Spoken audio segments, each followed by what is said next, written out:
Γεια σας, είμαι ο Μιχάλης Μέξης. Είμαι ψυχολόγος με εξειδίκευση στην αθλητική ψυχολογία. Το αντικείμενό μου είναι το στρες, το άγχος και γενικότερα η απόδοση, θέματα απόδοσης. Στο επεισόδιο αυτό θα μιλήσουμε για τον ύπνο. Ο ύπνος είναι μια κατάσταση στην οποία τη βιώνουμε καθημερινά, κάθε βράδυ που γυρίζουμε σπίτι μας. Έχει μεγάλο κομμάτι της ανθρώπινης ζωής. Παρ' όλα αυτά, δεν μπορούμε να κατανοήσουμε ακριβώς τι συμβαίνει όταν κοιμόμαστε ή δεν μπορούμε να νιώσουμε τι είναι ο ύπνος, γιατί πολύ απλά δεν έχουμε συνείδηση. Το έχουμε συσχετίσει με την νοητική και σωματική αποκατάσταση, με την ξεκούραση. Παρ' όλα αυτά δεν μπορούμε να κατανοήσουμε ακριβώς ποια είναι η αίσθηση του να κοιμάται κάποιος. Στο επεισόδιο αυτό θα προσπαθήσουμε να αναλύσουμε λίγο τον ύπνο, ποια είναι τα στάδια που ακολουθούνται, να δούμε ποιος είναι ο υγιής ύπνος, ποια είναι τα χαρακτηριστικά που έχει ένας υγιής ύπνος, ποιες είναι οι διαταραχές ύπνου, ποιοι είναι οι παράγοντες βάση βιβλιογραφίας που επηρεάζουν τον ύπνο περιβαλλοντικά. Θα δούμε τη σχέση ύπνου και απόδοσης, πώς η ποιότητα, η διάρκεια του ύπνου επηρεάζει την απόδοση.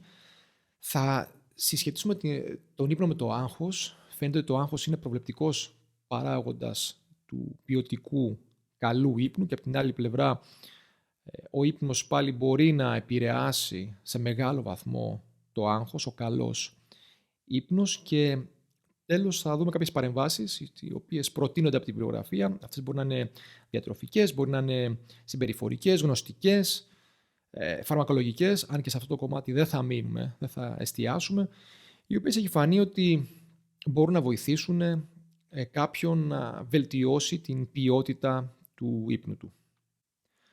Ο ύπνος έχει σχετιστεί άμεσα με την αποκατάσταση. Το βράδυ πέφτουμε για ύπνο και στόχος είναι να ξεκουραστούμε, να ξυπνήσουμε αναζωογονημένοι και να ξεκουράσουμε ουσιαστικά το μυαλό και το σώμα μας. Είναι μια κατάσταση στην οποία δεν έχουμε συνείδηση. Δεν θυμόμαστε τίποτα πέραν από κάποια όνειρα μπορούμε να δούμε και τα οποία μπορεί και να θυμόμαστε. Παρ' όλα αυτά όμως είναι μια κατάσταση η οποία ο εγκέφαλος είναι ενεργοποιημένος. Υπάρχουν υψηλά επίπεδα ενεργοποίησης της εγκεφαλικής, μάλλον υψηλά επίπεδα εγκεφαλικής λειτουργίας. Και αυτό είναι πάρα πολύ ενδιαφέρον. Είναι μια σύνθετη φυσιολογική και συμπεριφορική κατάσταση. Χωρίζεται σε κάποιους κύκλους. Οι επιστήμονες έχουν καταλήξει ότι έχουμε 4 κύκλους, 4 φάσεις κατά τη διάρκεια του ύπνου, οι οποίες εκτελούνται σε διάρκεια 90 λεπτών και επαναλαμβάνονται καθ' όλη τη διάρκεια του ύπνου.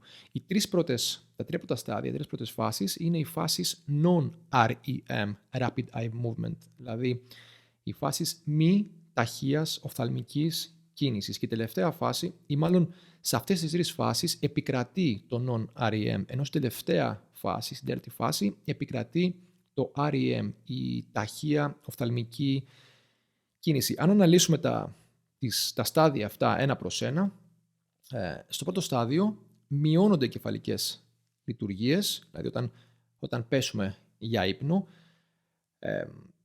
μειώνεται η καρδιακή συχνότητα, η αναπνευστική συχνότητα και η μυϊκή τάση, δηλαδή αρχίζουμε και χαλαρώνουμε.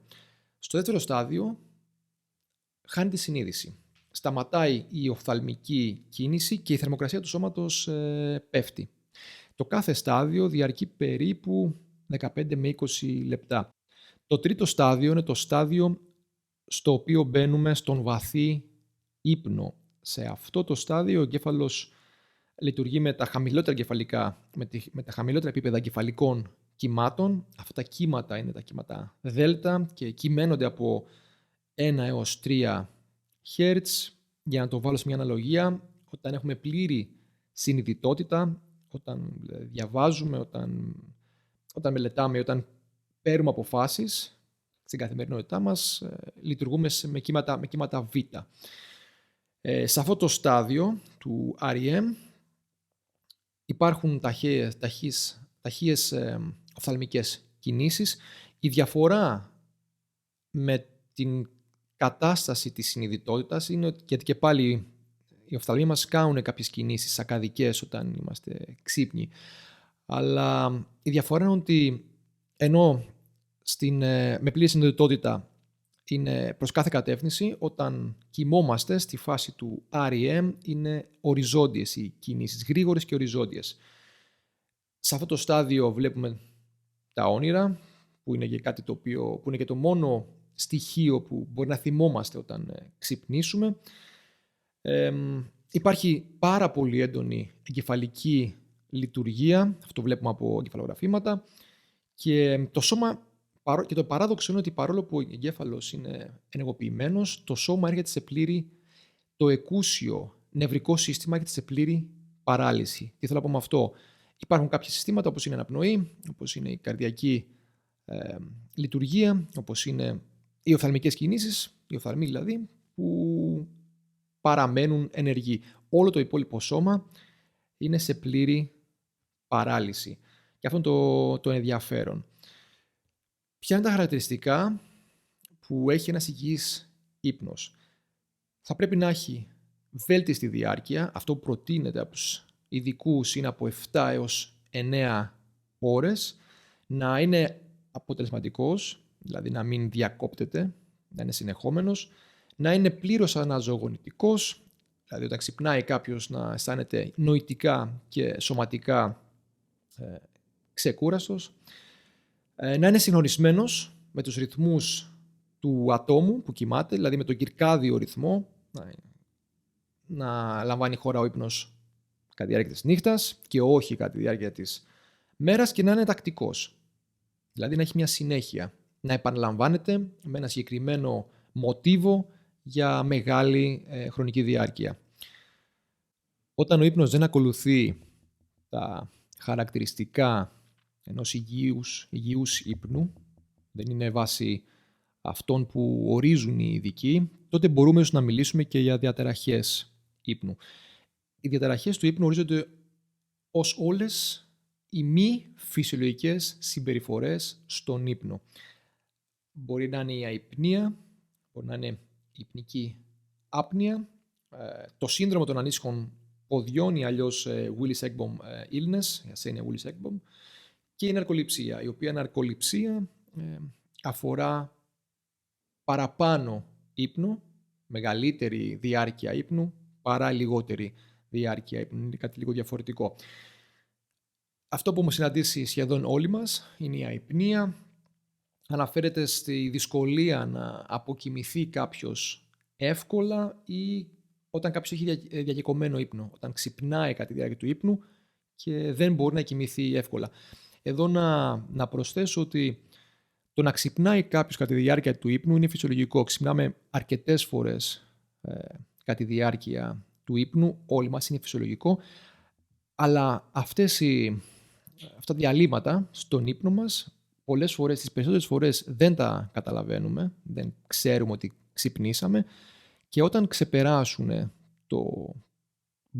τα κάποια δευτερόλεπτα που μπορεί να διάρκησαν μέχρι και τα 15 λεπτά, όταν ξεπεράσουν το χρονικό αυτό διάστημα, τότε μπορούμε να πούμε ότι υπάρχει μια δυσκολία και ότι μπορεί να οφείλεται και σε κάποια διαταραχή, σε αϊπνία.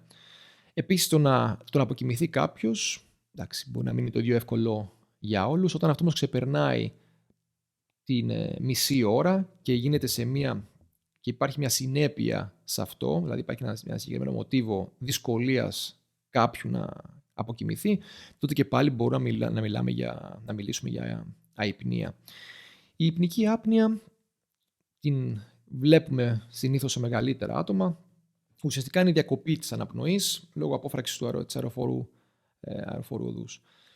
Αυτό που βλέπουμε είναι ότι υπάρχει δυσκολία στην αναπνοή, υπάρχει το ροχαλιτό και κάποιες φορές κατά τη διάρκεια του ύπνου μπορεί να υπάρχει διακοπή της αναπνοής για μέχρι και 10, από 5 μέχρι και 10 δευτερόλεπτα. Οπότε βλέπουμε λοιπόν μια δυσκολία στην αναπνοή, κάποια στιγμή βλέπουμε μια παύση στην αναπνοή και μετά πάλι συνέχεια της αναπνοής με ένα έτσι ακατάστατο τρόπο. Το σύνδρομο των ανήσυχων ποδιών, η Willis-Ekbom illness, είναι η έντονη παρόρμηση κάποιου να κινεί τα πόδια του κατά τη διάρκεια του ύπνου. Αυτό μπορεί να φανεί ως ανησυχία, μπορεί κάποιος να νιώσει ότι δεν μπορεί να κρατήσει τα πόδια του ακίνητα, μπορεί να νιώσει μούδιασμα στα πόδια, να νιώσει κάψιμο, το οποίο μπορεί να επεκταθεί και σε άλλα κομμάτια του σώματος. Έτσι. Μπορεί να επεκταθεί και στα χέρια.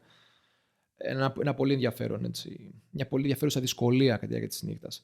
Η ναρκοληψία εμφανίζεται κατά τη διάρκεια της ημέρας και ουσιαστικά αναφέρεται ως καταστάσεις στις οποίες δεν μπορεί το άτομο να παραμείνει ξύπνιο. Κοιμάται παραπάνω από το κανονικό, έχει μια πολύ έντονη επιθυμία να κοιμηθεί και πολλές φορές συνοδεύεται με παραισθήσεις. Με παραισθήσεις και έντονη μυϊκή ατονία. Στο επεισόδιο αυτό θα μιλήσουμε όχι τόσο για διαταραχές του ύπνου, θα μιλήσουμε προφανώς για την αϊπνία που είναι σύνηθες, αλλά γενικότερα θα δούμε λίγο πιο απλά συμπτώματα όπως ανεπαρκής ύπνος και τα ακανόνιστα ωράρια. Δηλαδή να μην κοιμάται κάποιος όταν θέλει ή να μην κοιμάται την διάρκεια που θα ήθελε. Αυτό που ξέρουμε είναι ότι γενικότερα ο ύπνος επηρεάζει την υγεία και υπάρχει υψηλό ποσοστό κινδύνου για παχυσαρκία, διαβήτη, κατάθλιψη, αν μιλήσουμε για ψυχική υγεία, και οι έντονες συστάσεις που δίνονται είναι ότι ένας ενήλικας πρέπει να κοιμάται από 7 έως 9 ώρες, όπως είπα και πιο πριν. Και το ενδιαφέρον είναι ότι μια δημοσκόπηση, Sleep in America λέγεται, το 2011, είναι λίγο παλιά η δημοσκόπηση, αλλά είναι ενδεικτική, αναφέρει ότι το 63% των Αμερικανών δεν πληρούν τις συστάσεις που δίνονται. Οι περιβαλλοντικοί παράγοντες επηρεάζουν σε τεράστιο βαθμό τον ύπνο. Οποιαδήποτε περιβαλλοντική μεταβολή μπορεί να επηρεάσει την κατάσταση του ύπνου. Αυτό συμβαίνει για δύο λόγους. Ο ένας είναι ότι όταν κάποιος κοιμάται είναι ιδιαίτερα ευαίσθητος στις εξωτερικές απειλές. Για ποιο λόγο? Γιατί πολύ απλά δεν έχει συνείδηση, δεν μπορεί να αντιληφθεί υπαρκτές απειλές. Και ο δεύτερος λόγος είναι ότι κάποιος που κοιμάται είναι ευάλωτος, δεν μπορεί εύκολα να αμυνθεί. Για αυτούς τους λόγους, όταν κάποιος κοιμάται, είναι ιδιαίτερα επιρρεπής σε οποιαδήποτε μεταβολή του περιβάλλοντος, η οποία μπορεί να θεωρηθεί απειλητική. Τώρα, έρευνες στην Αμερική, εκεί γίνει πληθώρα ερευνών, έχουν δείξει ότι άτομα με χαμηλό κοινωνικο-οικονομικό στάτους, χαμηλή κοινωνικο-οικονομική κατάσταση, είναι πιο επιρρεπή σε κακό ποιοτικά ύπνο.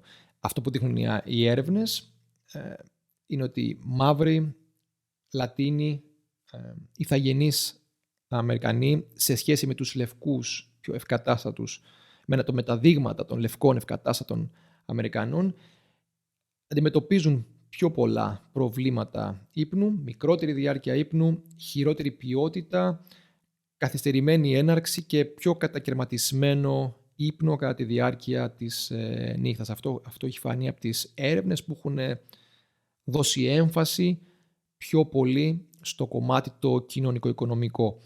Για ποιο λόγο συμβαίνει αυτό? Υπάρχει τάση οι ομάδες ατόμων, μάλλον υπάρχει τάση γειτονιές να σχηματίζονται από συγκέντρωση ατόμων με ίδια χαρακτηριστικά. Οπότε βλέπουμε γειτονιές οι οποίες στη συστριπτική πλειοψηφία τους έχουν χαμηλό κοινωνικο-οικονομικό στάτους, είναι φτωχοί άνθρωποι, σκληρά εργαζόμενοι άνθρωποι, και υπάρχουν γειτονιές οι οποίες τείνουν να συγκεντρώνουν πιο ευκατάστατους ανθρώπους με υψηλότερο κοινωνικο-οικονομικό στάτους.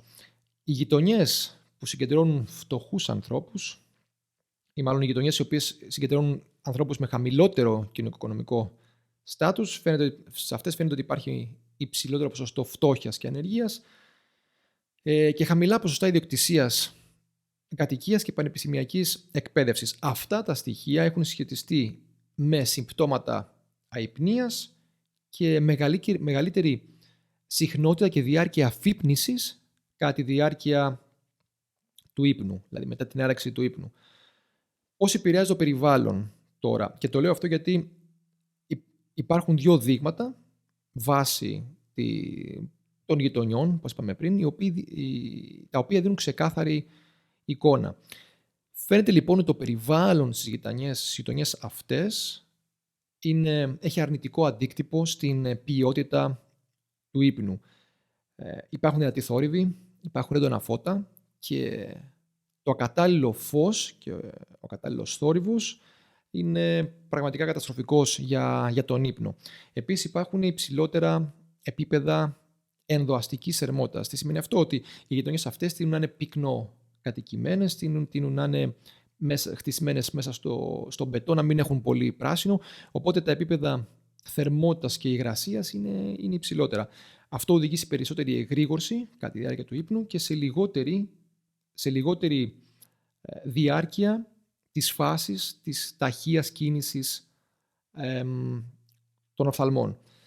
Επίσης, οι περιοχές αυτές τείνουν να έχουν καυσαέριο, να έχουν χειρότερη ποιότητα αέρα. Η ατμοσφαιρική ρύπανση βάσει ερευνών φαίνεται ότι οδηγεί σε υπνική άπνοια, ότι αυξάνει τα επίπεδα υπνικής άπνοιας. Μέχρι και φαίνεται ότι στις γειτονιές αυτές έχουμε μέχρι και 60% μεγαλύτερες πιθανότητες για υπνική άπνοια. Ένα άλλο δεδομένο το οποίο επηρεάζει τον ύπνο είναι η ασφάλεια. Συνήθως στις γειτονιές αυτές ή σε γειτονιές οι οποίες δεν έχουν κοινωνική συνοχή, η αντίληψη των κατοίκων για την ασφάλεια είναι χαμηλότερη. Και αυτό σημαίνει ότι έχουν πιο ανήσυχο ύπνο, έχουν άγχος κατά τη διάρκεια του ύπνου, αν είναι ασφαλείς ή όχι. Είναι πιο ευάλωτοι, αισθάνονται πιο ευάλωτοι στις απειλές. Αυτές οι γειτονιές λοιπόν οι χαμηλού κοινωνικο-οικονομικού στάτους συνήθως είναι πιο βίαιες, έχουν χαμηλή κοινωνική συνοχή και δεν θεωρούνται ασφαλείς. Οπότε αυτό ανεβάζει την επαγρύπνηση των κατοίκων. Και το τελευταίο κομμάτι είναι η εργασία. Συνήθως αυτές οι γειτονιές έχουν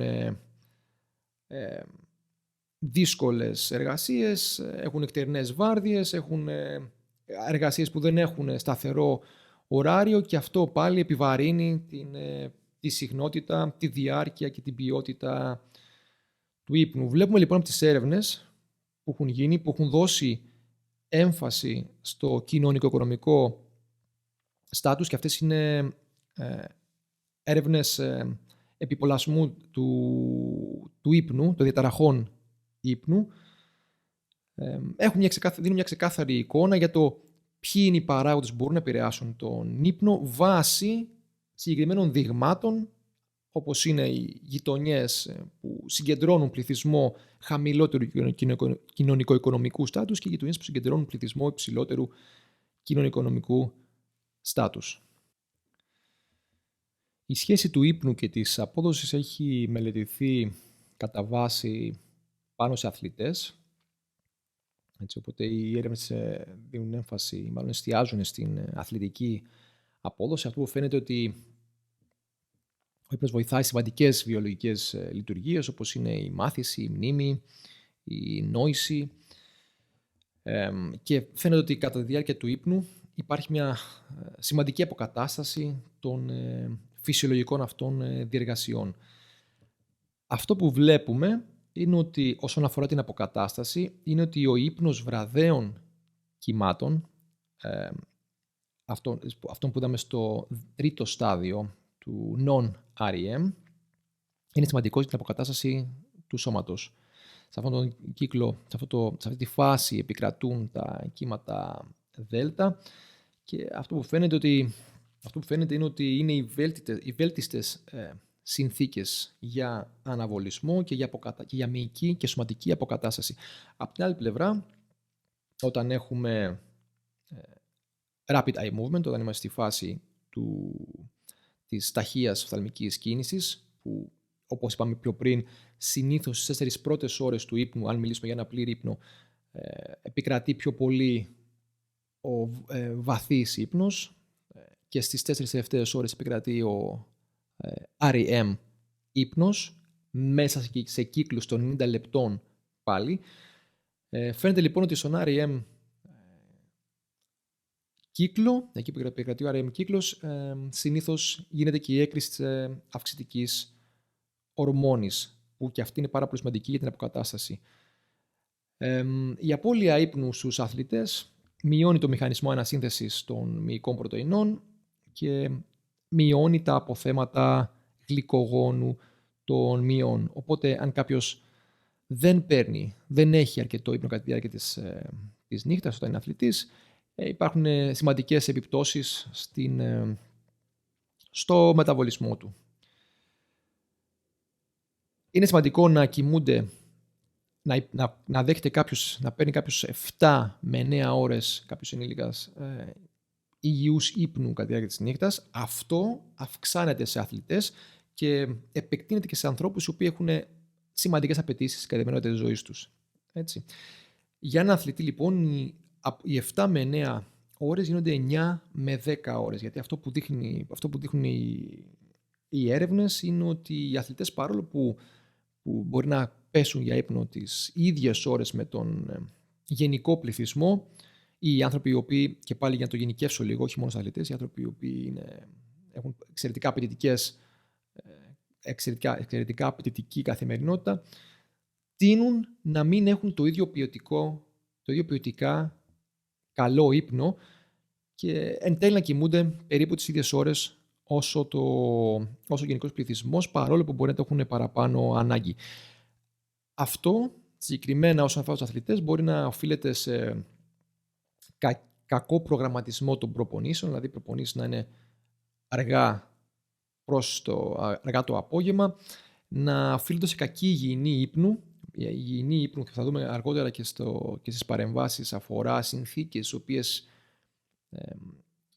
προωθούν τον ύπνο ή όχι, δηλαδή σκοτεινό περιβάλλον, μακριά από οθόνες, ήσυχο περιβάλλον με όχι θορύβους και άλλες τέτοιες καταστάσεις, οι οποίες ουσιαστικά έχουν ως στόχο να φτιάξουν τις ιδανικές συνθήκες για κάποιον να κοιμηθεί αυτήν η υγιεινή ύπνου.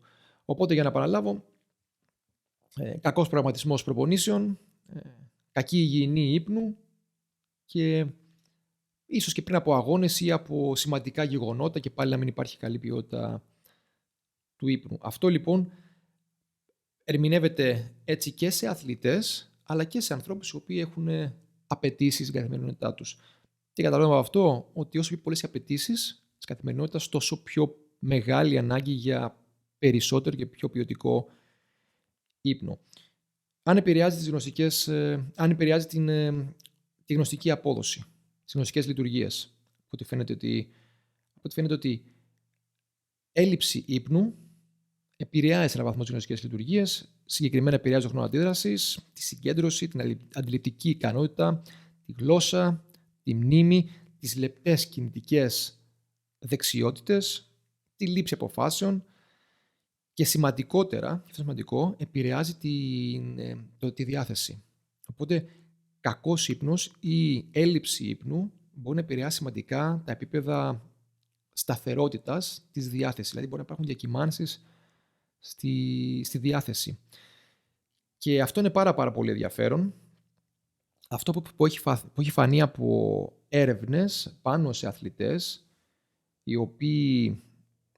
για τους οποίους στερήθηκε ο ύπνος, φάνηκε ότι η ολική στέρηση ύπνου δεν είχε σημαντικές μεταβολές σε γνωστικές λειτουργίες ή σε απόδοση όπως η αναερόβια ισχύ, εάν δεν είχε μεγάλη διάρκεια. Δηλαδή, μετά από 24 ώρες δεν υπήρχαν σημαντικές μεταβολές, σημαντική έκπτωση στις δυνατότητες του ατόμου.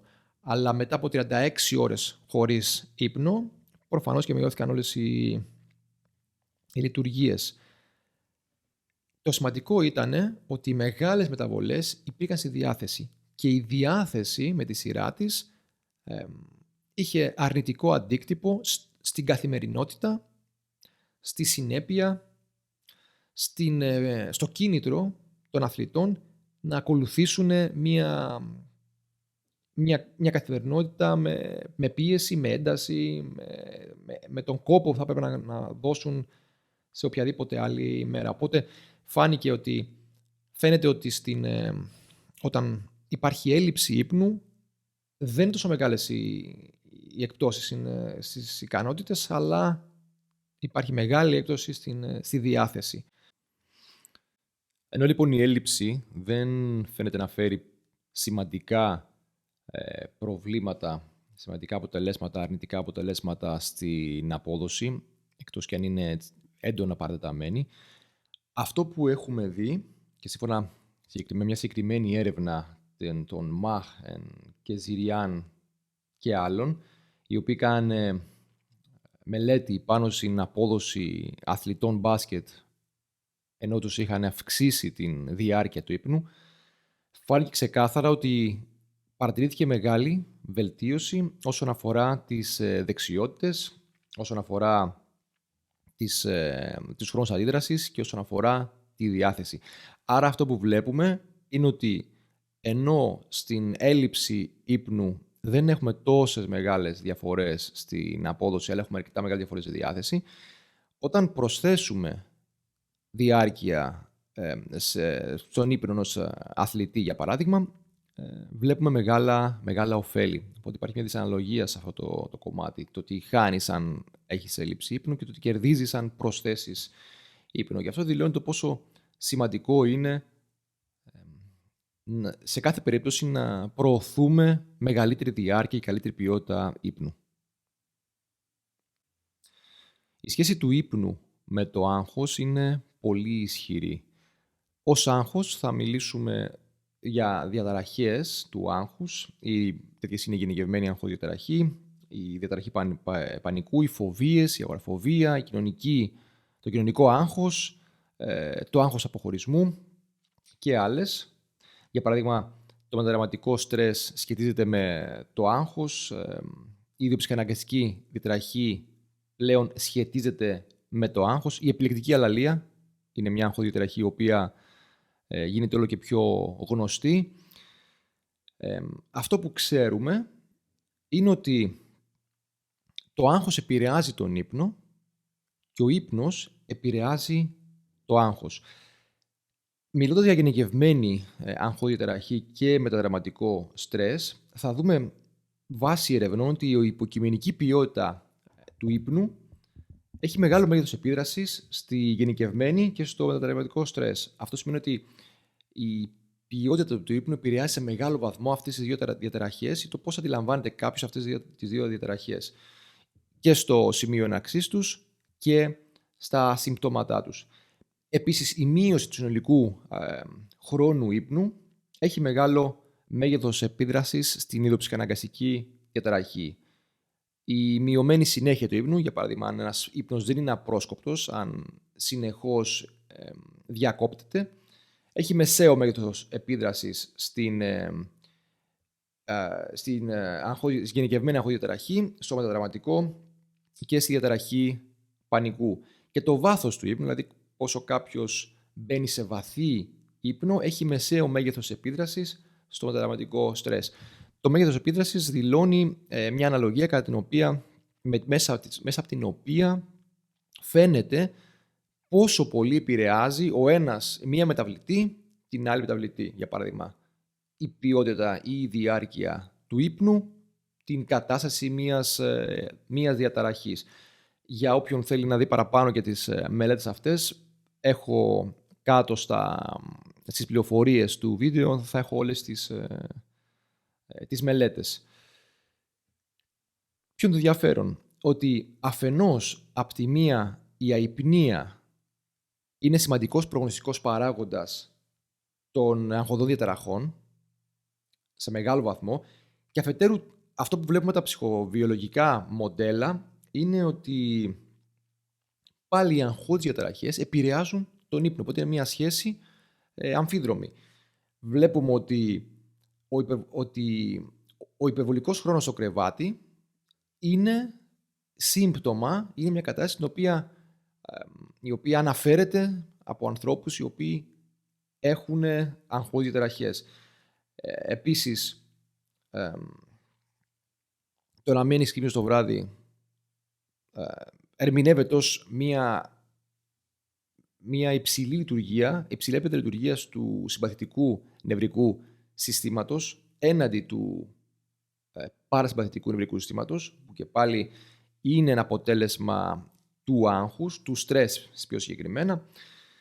Και αυτό που βιώνουμε πιο πολύ είναι οι σκέψεις οι έντονες πριν κοιμηθούμε, είναι οι παρασυντικές σκέψεις αυτές που δεν μπορούμε να ελέγξουμε, δηλαδή για το πρόγραμμα της επόμενης ημέρας, για το τι κάναμε την προηγούμενη ημέρα, μια ανησυχία. Αυτά τα βιώνουμε ως αποτέλεσμα ή όχι ως αποτέλεσμα, ως το λόγο της αϊπνίας. Και αυτά λοιπόν είναι ουσιαστικά συμπτώματα του άγχους, τα οποία οδηγούν στην αϊπνία.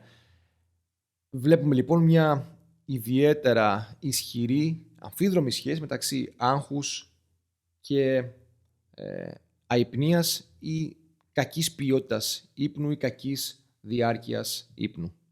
Για το μετατραυματικό στρες, για παράδειγμα, υπάρχει πολύ ισχυρή συσχέτιση με την αϊπνία. Μπορούμε να δούμε ένα ποσοστό επικράτησης που φτάνει μέχρι και το 90%.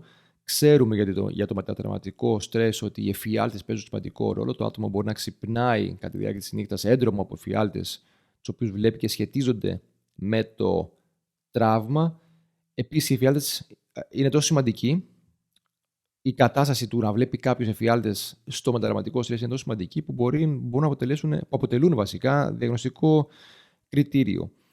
Επίσης, ξέρουμε ότι στο μετατραυματικό στρες το REM, δηλαδή η φάση ταχείας οφθαλμικής κίνησης, πολύ πιθανό να έχει μεγαλύτερη αναλογία σε σχέση με πληθυσμό, με τον τυπικό πληθυσμό, και η αυξημένη πυκνότητα REM συνδέεται και με τους εφιάλτες και με το υψηλό ποσοστό ονείρων. Γιατί όπως είδαμε και πριν στο προηγούμενο επεισόδιο, το REM, κατά τη φάση του REM λαμβάνουν χώρα τα όνειρα. Επίσης, ο πανικός, η διαταραχή πανικού, σχετίζεται με την αϊπνία, 1% σχετίζεται με την διαταραγμένη υποκειμενική ποιότητα ύπνου και 70% για τις δυσκολίες του ύπνου γενικότερα. Οπότε βλέπουμε και σε αυτές τις διαταραχές του άγχους ότι υπάρχει μια έντονη σχέση μεταξύ αϊπνίας, δυσκολίας ύπνου, κακής ποιότητας ύπνου και άγχους. Πολλοί άνθρωποι που αντιμετωπίζουν διαταραχές ύπνου ή προβλήματα στον ύπνο τους και θέλουν να αυξήσουν τη διάρκεια του ύπνου τους, την ποιότητα του ύπνου τους και να κάνουν ένα πιο βαθύ και πιο αποτελεσματικό ύπνο, αναζητούν παρεμβάσεις. Τέτοιες παρεμβάσεις θα δούμε παρακάτω, οι οποίες προτείνονται από την βιβλιογραφία ως ωφέλιμες και αποδοτικές, αποτελεσματικές.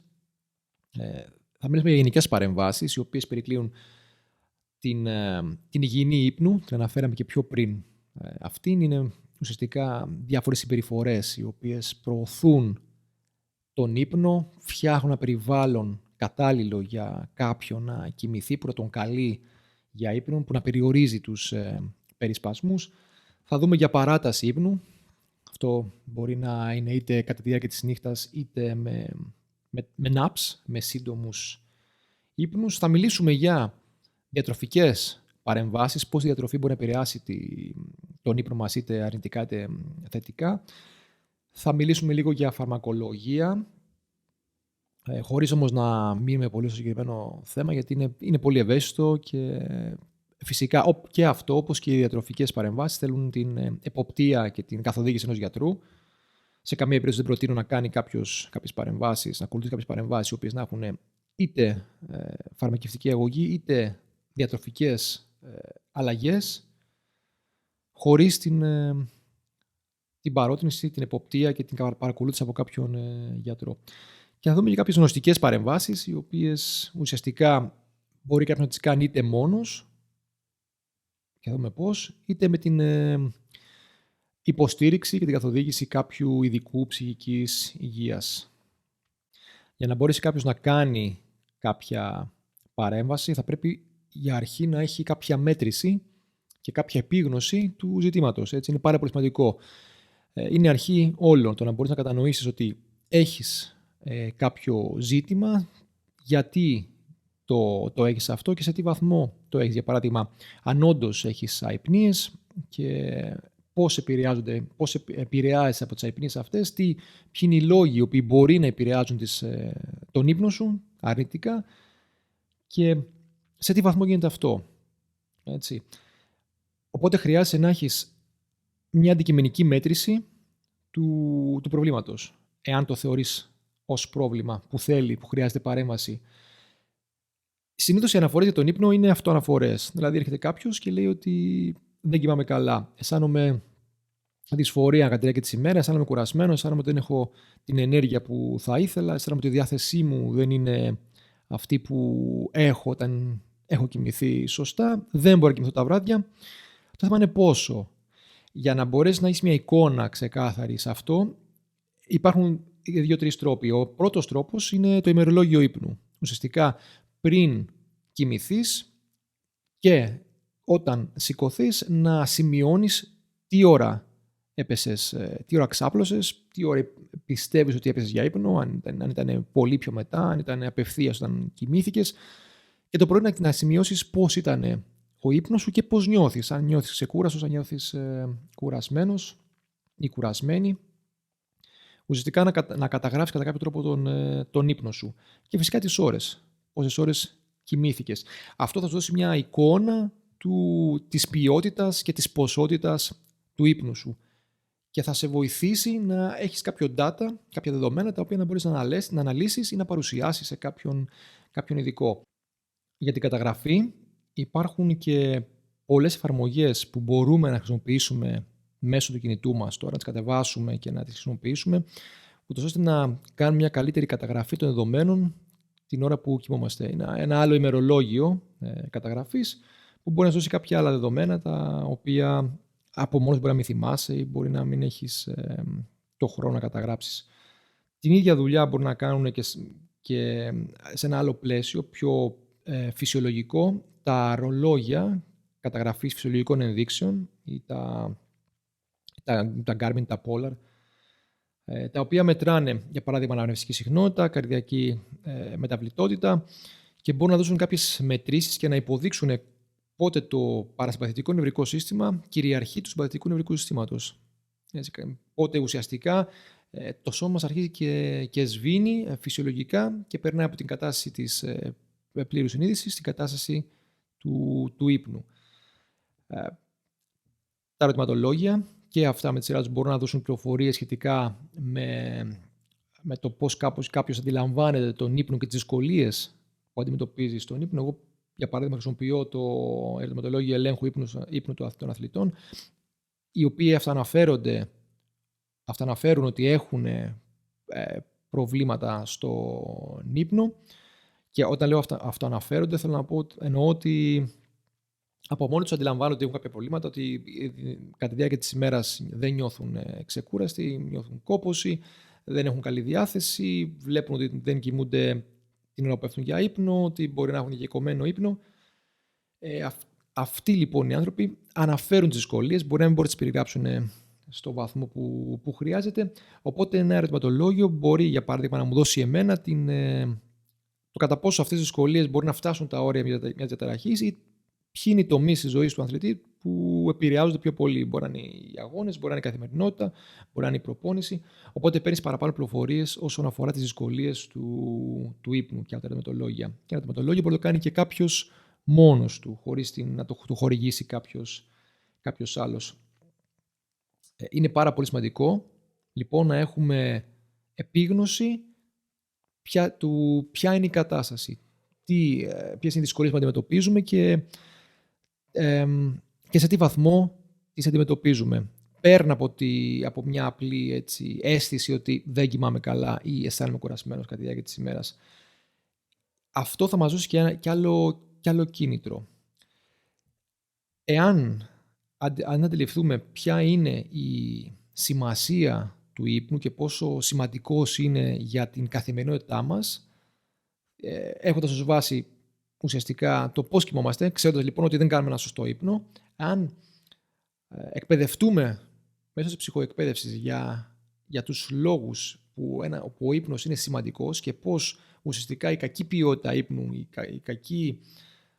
ο λίγος χρόνος ύπνου επηρεάζει αρνητικά την καθημερινότητά μας, την αποτελεσματικότητα κατά τη διάρκεια της ημέρας, και κατά πόσο ένας καλός ποιοτικά ύπνος ή ποσοτικά ύπνος μπορεί να επηρεάσει θετικό αντίκτυπο στην καθημερινότητά μας, εάν αντιληφθούμε λοιπόν τη σημασία του ύπνου, και αυτό γίνεται μέσω της ψυχοεκπαίδευσης. Κάποιος να βρεθεί και ένας ειδικός στον ύπνο, ένας ψυχολόγος, ένας φίλος ο οποίος μπορεί να έχει γνώσεις, είτε μέσω του διαδικτύου, να δούμε και να αντιληφθούμε τα θετικά αποτελέσματα που μπορεί να έχει ο καλός ύπνος στη ζωή μας.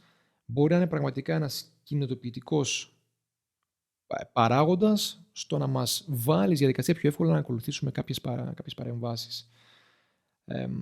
Οπότε, και πάλι είναι πάρα πολύ σημαντικό να μετρήσουμε, να έχουμε κάποιες μετρήσεις δεδομένων του ύπνου μας για να έχουμε μια πιο ξεκάθαρη εικόνα των δυσκολιών που περνάμε πέρα από μια απλή αίσθηση, και να εκπαιδευτούμε στο πόσο μπορεί ο καλός ύπνος να επηρεάσει θετικά τη ζωή μας και αντίστοιχα ο κακός ύπνος να επηρεάσει αρνητικά τη ζωή μας.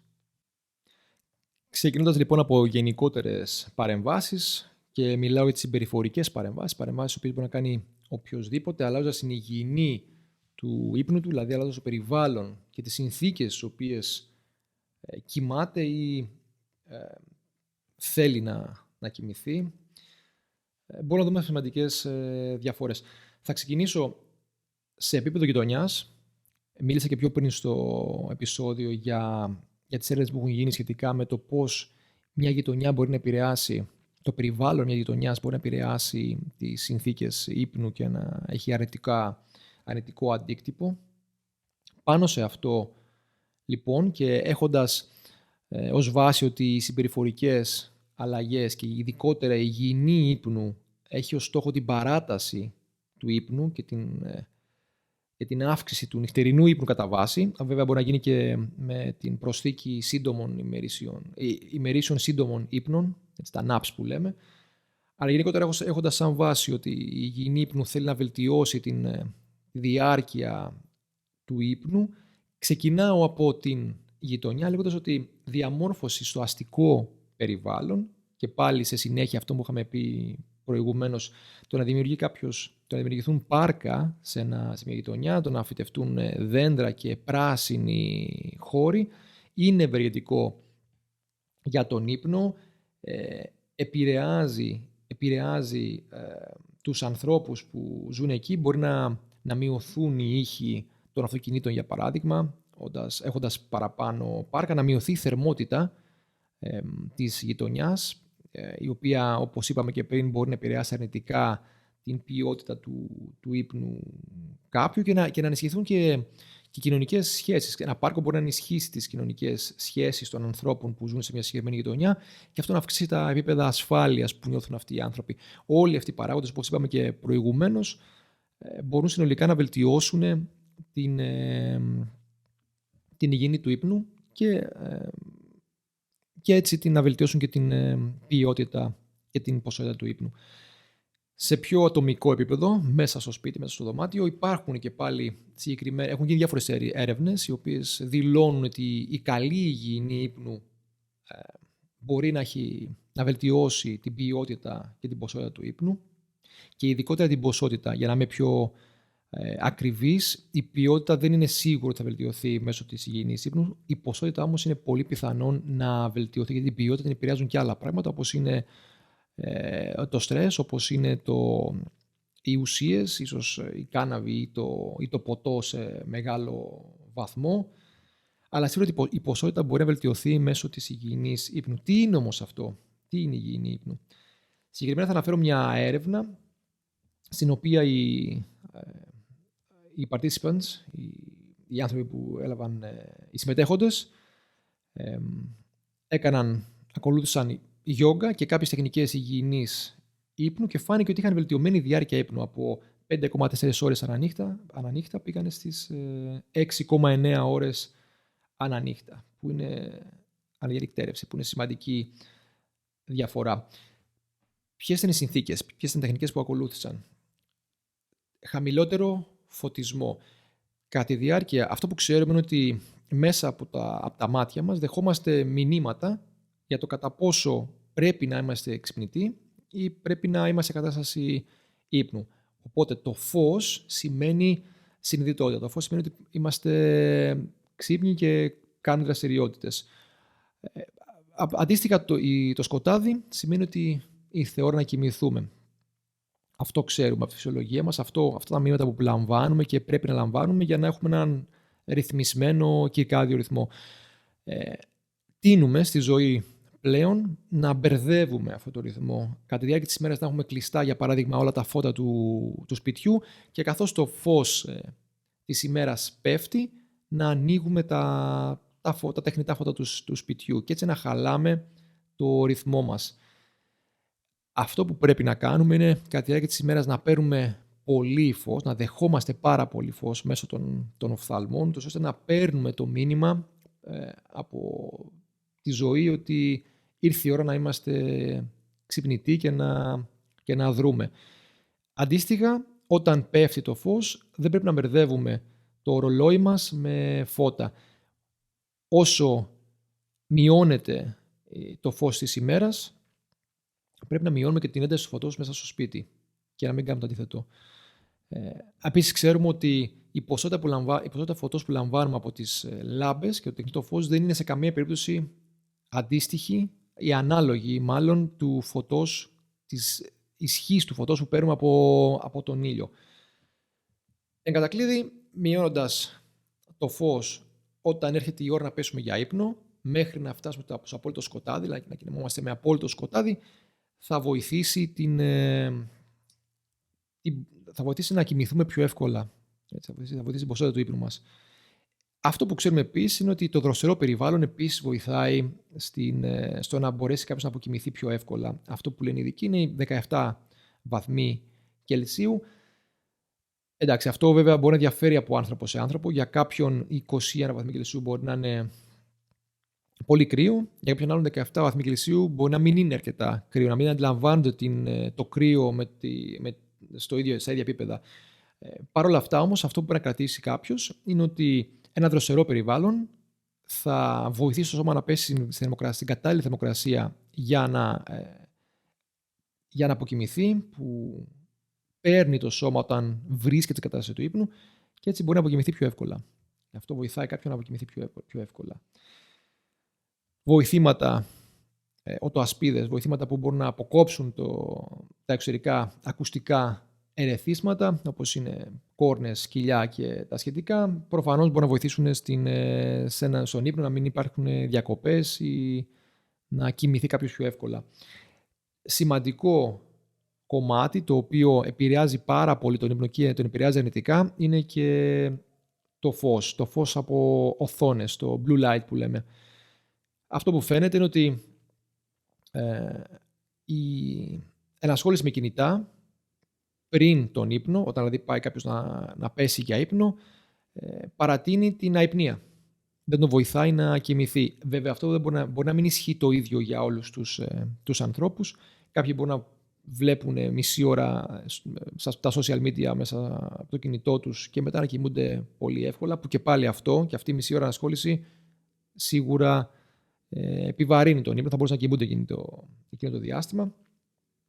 Αλλά αυτό που ξέρουμε γενικότερα είναι ότι θα πρέπει να αποφεύγονται οι συσκευές με οθόνες πριν κάποιος πάει για ύπνο. Ειδικότερα μία ώρα, ιδανικά μία ώρα πριν κάποιος αποφασίσει να πάει για ύπνο, θα πρέπει να αφήσει τις συσκευές, το κινητό, σε ένα σημείο που να μην είναι τόσο προσβάσιμο, γιατί αφενός η χρήση του θα τον επηρεάσει αρνητικά, αφετέρου και μόνο που το έχεις δίπλα είναι ένας λόγος να σηκωθείς.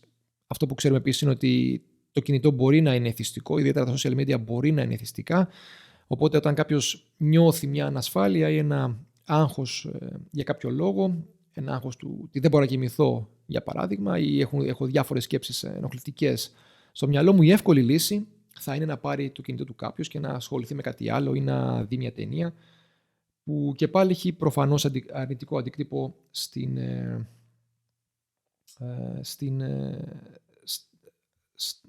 να αποκοιμηθεί κάποιος. Οπότε βλέπουμε λοιπόν ότι χρειάζεται να χρησιμοποιούμε το φως προς όφελός μας, να λαμβάνουμε φως κατά τη διάρκεια της ημέρας και να μειώνουμε το φως καθώς έρχεται η ώρα να πέσουμε για ύπνο, να μην έχουμε πρόσβαση στην τεχνολογία και να έχουμε και ένα δροσερό περιβάλλον. Όλα αυτά είναι τεχνικές που θεωρούνται υγιεινή ύπνου. Συνολικά φάνηκε από την έρευνα αυτή ότι οι καταστάσεις που υπήρχε παρέμβαση με υγιεινή ύπνου αύξησαν την ποσότητα του ύπνου και την ποιότητα του ύπνου. Οπότε φαίνεται ότι αυτό λειτουργεί. Βέβαια, για να μπορέσει κάποιος να πετύχει στην χρήση αυτών των τεχνικών, θα πρέπει να έχει μια συνέπεια, έτσι, να το πιστεύει και να το κάνει κατ' εξακολούθηση. Αυτές οι τεχνικές κατά βάση στοχεύουν στο να αυξήσουν την ποσότητα του νυχτερινού ύπνου. Βέβαια, αν αυτό δεν είναι εφικτό, τότε μπορούμε να μιλήσουμε και για naps, για σύντομους ύπνους κατά τη διάρκεια της ημέρας. Μία άλλη έρευνα, και πάλι τις έρευνες που αναφέρω, μπορείτε να τις δείτε κάτω στις πληροφορίες, μπορείτε να τρέξετε στη βιβλιογραφία και να πάρετε ό,τι στοιχεία, ό,τι δεδομένα θέλετε. Μια έρευνα λοιπόν έδειξε ότι μετά από ένα σύντομο ύπνο 30 λεπτών, έγινε πάνω σε αθλητές, πάνω σε sprinter, οι επιδόσεις σαν sprint των 20 μέτρων αυξήθηκαν, η εγρήγορση αυξήθηκε, η πνηλία μειώθηκε σε σύγκριση με το group ελέγχου που δεν κοιμήθηκαν, δεν είχαν ένα σύντομο ύπνο. Και φάνηκε ότι υπήρχε μια θετική επίδραση στις γνωστικές λειτουργίες. Οπότε βλέπουμε λοιπόν ότι ένας μεσημεριανός ύπνος σύντομος μπορεί να βοηθήσει. Βέβαια, αξίζει να σημειώσουμε ότι εξαρτάται και από το χρονοδιάγραμμα, δηλαδή το πότε θα γίνει ο ύπνος. Συγκεκριμένα, φάνηκε ότι έχει τη μέγιστη επίδραση όταν γινόταν 2 ώρες μετά την πρώτη προπόνηση και πριν τη δεύτερη προπόνηση, όταν υπήρχε δεύτερη προπόνηση κατά τη διάρκεια της ημέρας. Αυτό μπορούμε να το ερμηνεύσουμε διαφορετικά ή μάλλον το αναγάγουμε και σε άλλους τομείς της ζωής. Ένας άνθρωπος ο οποίος μπορεί να έχει 2 σημαντικά γεγονότα κατά τη διάρκεια της ημέρας, 2 διαλέξεις για παράδειγμα, βλέπουμε ότι ένας σύντομος ύπνος ανάμεσα στις διαλέξεις αυτές ή οποιαδήποτε, ένας φοιτητής που έχει 2 project να ασχοληθεί, ένας μουσικός που έχει 2 πρόβες, θα μπορούσε να βοηθήσει σημαντικά την απόδοσή του σε αυτές του τις δραστηριότητες. Επίσης, κάτι σημαντικό και ενδιαφέρον είναι ότι, και βγαίνει από την συγκεκριμένη έρευνα αυτή, ότι τις μέρες που οι αθλητές είχαν ρεπό και μπορούσαν να κοιμηθούν παραπάνω, φάνηκε ότι προτείνονταν να κοιμούνται έως και 1 ώρα μετά την καθιερωμένη ώρα που ξυπνούσαν κατά τη διάρκεια της εβδομάδος. Και ότι εάν κοιμόντουσαν παραπάνω θα μπορούσε να επηρεάσει αυτό αρνητικά το πρόγραμμά τους κατά τη διάρκεια της εβδομάδας. Αυτά τα θετικά λοιπόν του σύντομου ύπνου. Υπήρχαν όμως και έρευνες οι οποίες θεώρησαν ότι 20 λεπτά δεν είναι αρκετός ύπνος για να επηρεάσει σημαντικά, είναι πολύ σύντομο το διάστημα αυτό, για να επηρεάσει σημαντικά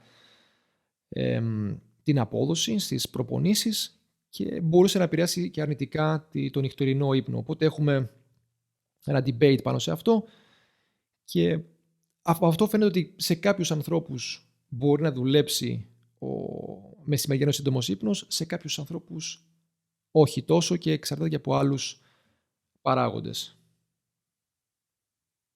Η έρευνα έχει εντοπίσει ένα αριθμό νευροδιαβιβαστών οι οποίοι έχουν σχετιστεί με τον κύκλο ύπνου ξύπνιου. Τέτοιοι νευροδιαβαστές είναι η σερωτονίνη, είναι το γάμμα αμινοβουτυρικό οξύ, δηλαδή το γκάμπα, η ορεξίνη, η νοradrenalίνη, η νορεπινεφρίνη, η ισταμίνη Και αυτό που ξέρουμε είναι ότι πρόδρομες διατροφικές ουσίες ευθύνονται για το ρυθμό σύνθεσης και λειτουργίας των παραπάνω νευροδιαβιβαστών. Θα μιλήσουμε συγκεκριμένα για κάποιες ουσίες οι οποίες επηρεάζουν την σερωτονίνη και το γκάμπα. Και θα δούμε λίγο πώς σχετίζονται αυτές με τον ύπνο.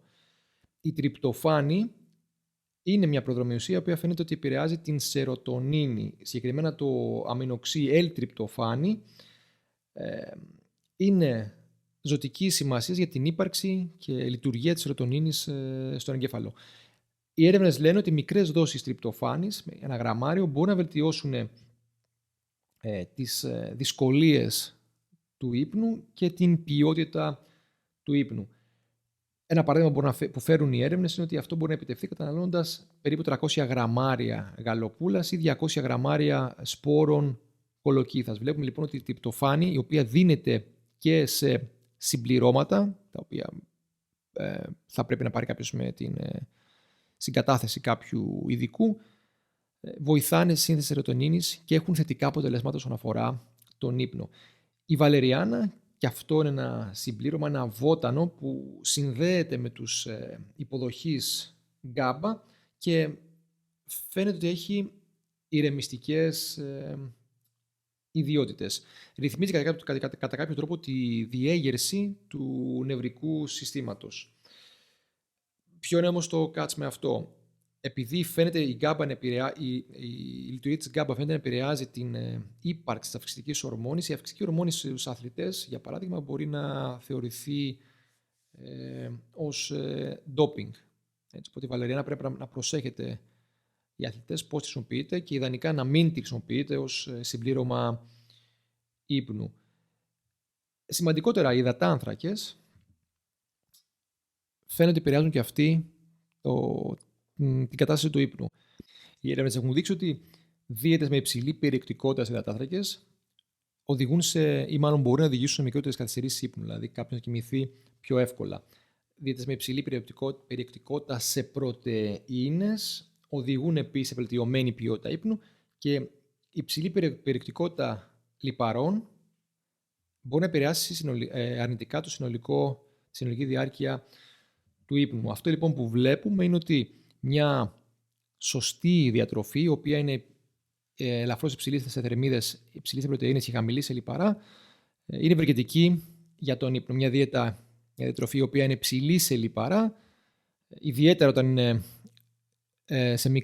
σε μικρό διάστημα πριν την έναρξη του ύπνου, μπορεί να έχει αρνητικά αποτελέσματα για τον ύπνο. Και γενικότερα φαίνεται ότι όταν μειώνει τη θερμιδική πρόσληψη, οι δυσκολίες σχετικά με τον ύπνο αυξάνονται.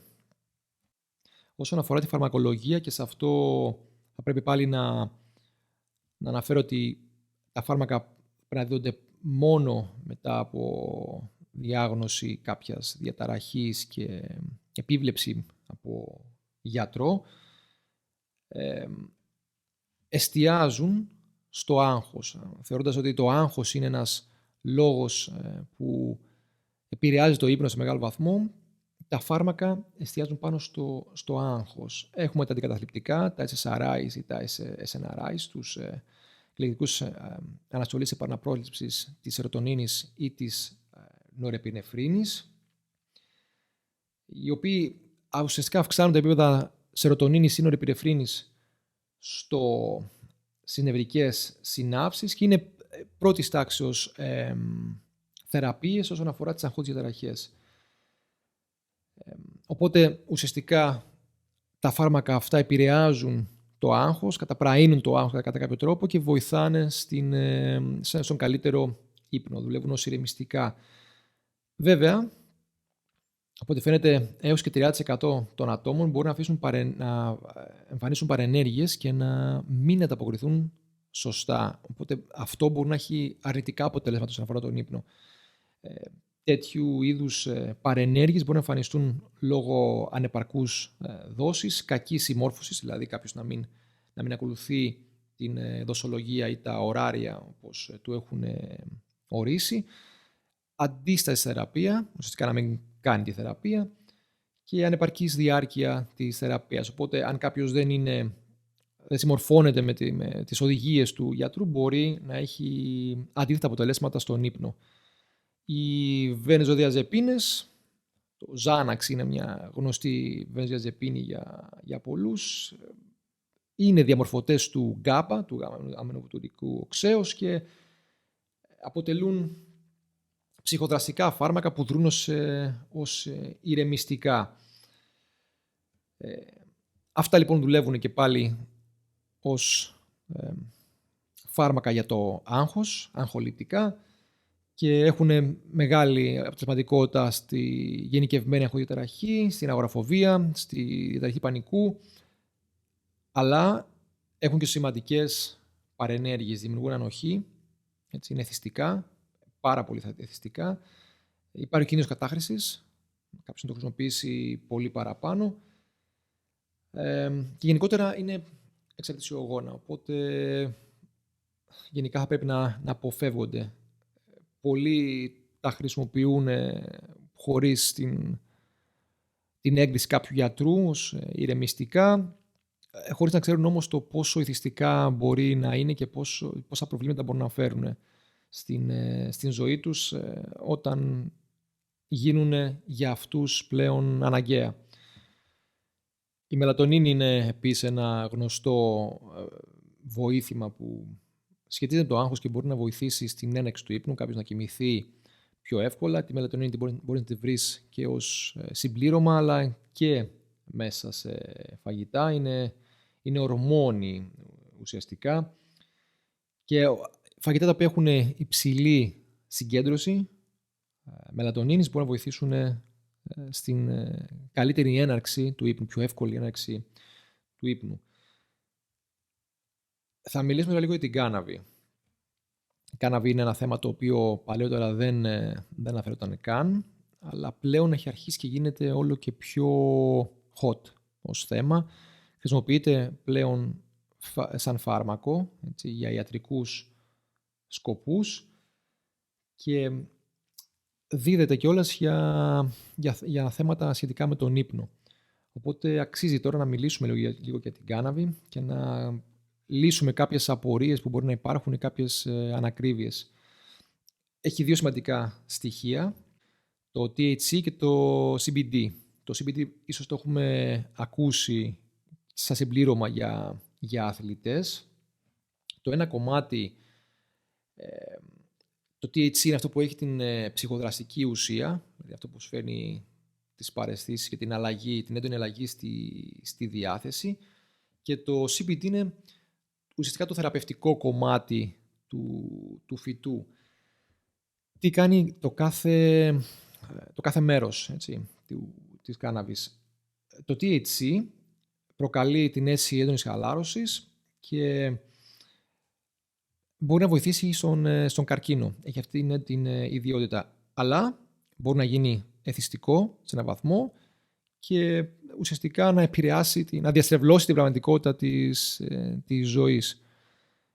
Επίσης, αυτό που φαίνεται για την κάναβη είναι ότι δουλεύει ως booster. Δηλαδή, αν κάποιος, και συγκεκριμένα το THC, που είναι το ψυχοδραστικό κομμάτι της κάναβης, δηλαδή, όταν κάποιος έχει κακή διάθεση και πάρει και του χορηγηθεί THC, αυτή η κακή διάθεση θα πολλαπλασιαστεί. Αν κάποιος έχει καλή διάθεση και του χορηγηθεί THC, αυτή η καλή διάθεση πολύ πιθανόν να πολλαπλασιαστεί. Το ίδιο όταν κάποιος νιώθει άγχος, πολύ πιθανόν με THC να πολλαπλασιαστεί το άγχος του αυτό και να τον οδηγήσει μια κρίση πανικού, για παράδειγμα, ή αν κάποιος νιώθει χαλαρότητα και ηρεμία, πάλι αυτή η κατάσταση μπορεί να πολλαπλασιαστεί.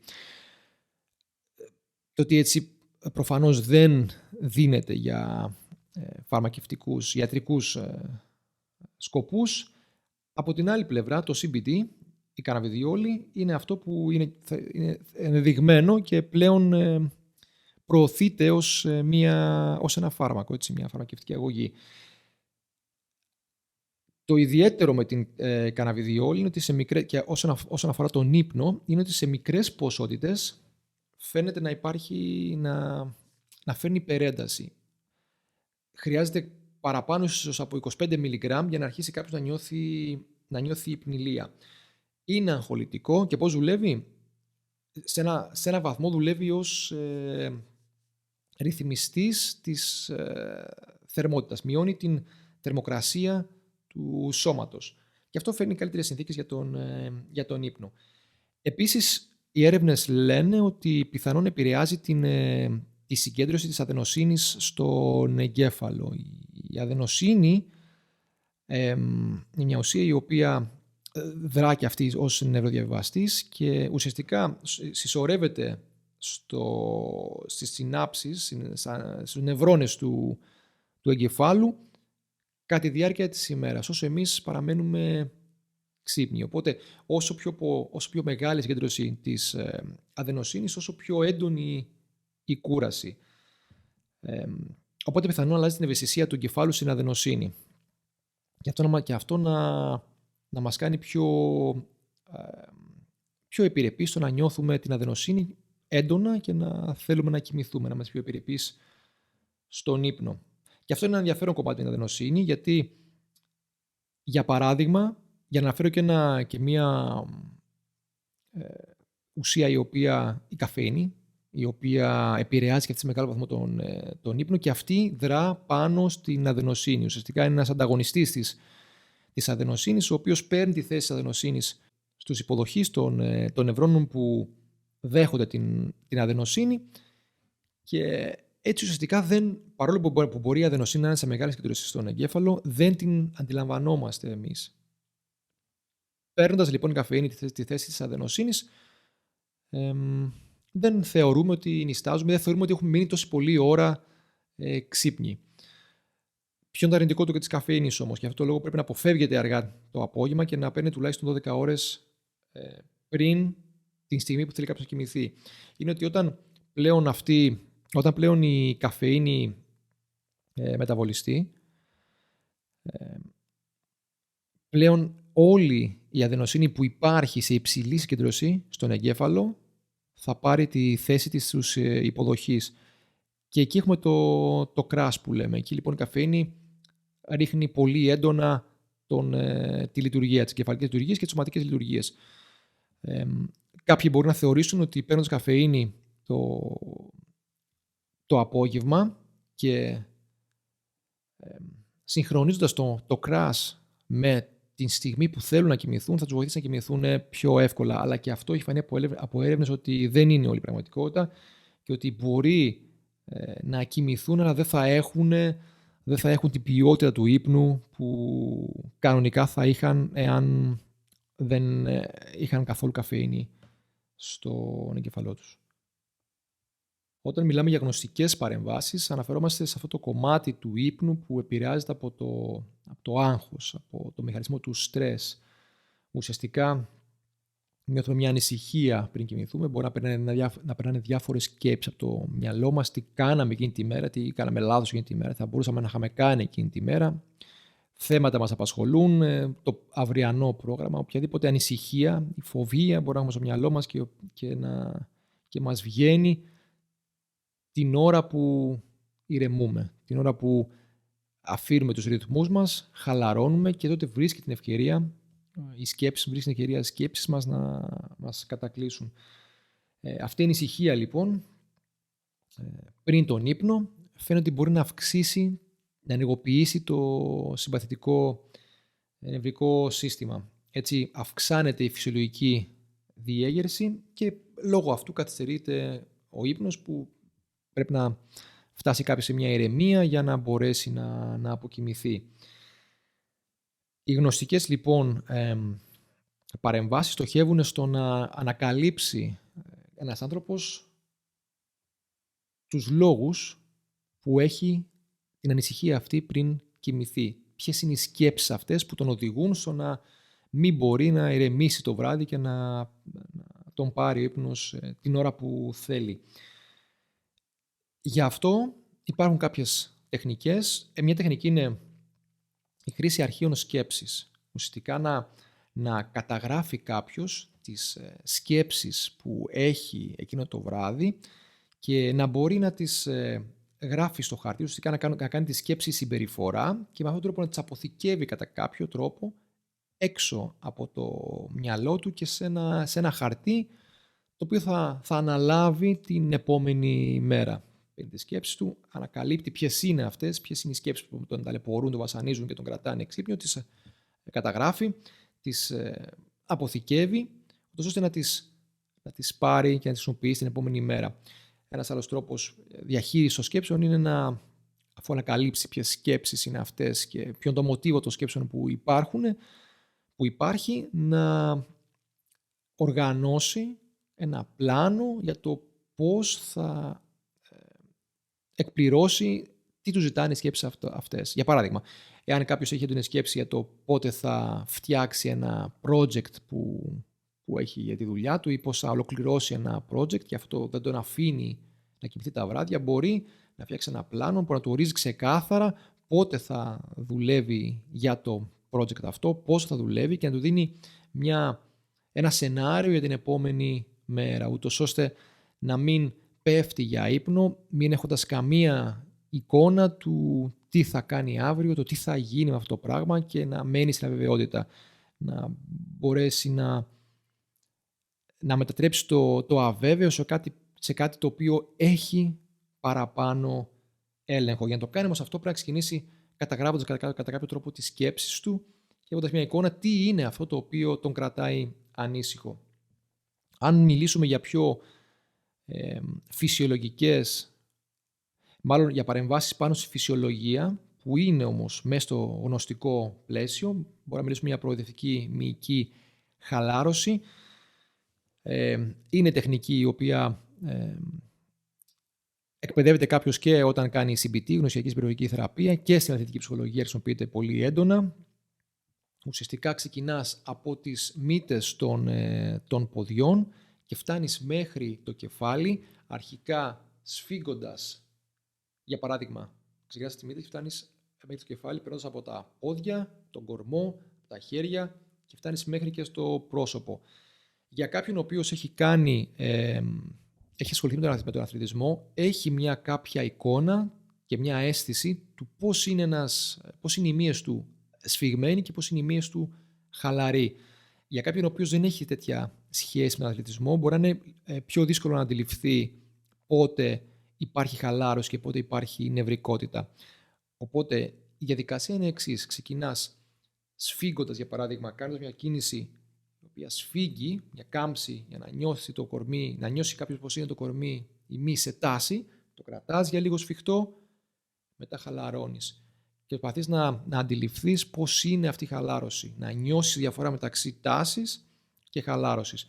Ξεκινάς λοιπόν σφίγγοντας ένα τα κομμάτια του σώματός σου μέχρι να φτάσεις στο κεφάλι. Στο πρόσωπο, εκεί μπορείς να συνεχίσεις, για παράδειγμα σφίγγοντας για κάποια δευτερόλεπτα